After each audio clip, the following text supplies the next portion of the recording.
अफीम की खेती और उसका व्यापार अंग्रेजों के लिए इतना महत्वपूर्ण क्यों था?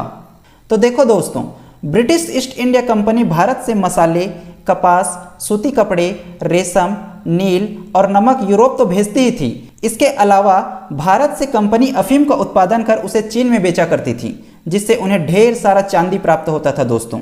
अफीम के व्यापार से प्राप्त इस चांदी को कंपनी भारत में निवेश करती थी दोस्तों, और भारत से सामान खरीदकर उसे यूरोप के बाजारों में ले जाया करती थी, ताकि वे उन्हें यूरोप में ऊंचे दामों पर बेच सके।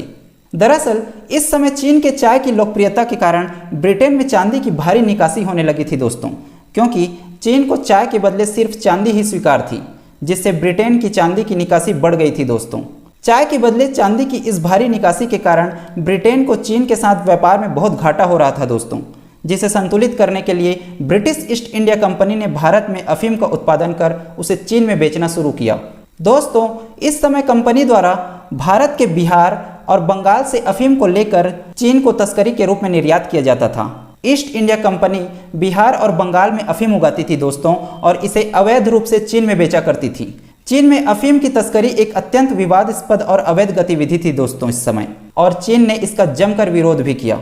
उन्होंने अफीम के आयात पर प्रतिबंध लगाया, लेकिन फिर भी ब्रिटिश ईस्ट इंडिया कंपनी ने बड़े पैमाने पर जबरन और गुप्त रूप से अफीम की तस्करी को जारी रखा, जिससे चीन में सामाजिक और आर्थिक संकट भी पैदा हुआ, क्योंकि धीरे धीरे चीन में लोगों को अफीम के नशे की लत लगने लगी थी दोस्तों, जिससे चीन को ब्रिटेन को चांदी देने के लिए मजबूर होना ही पड़ता था। आगे चलकर इसी के कारण 1839 में अफीम युद्ध हुए, जिनमें ब्रिटेन ने चीन को हराकर चीन में अपने अफीम के व्यापार को जारी रखा दोस्तों। इस समय British east India company Bharat से अफीम की कुछ मात्रा यूरोप भी भेजा करती थी दोस्तों।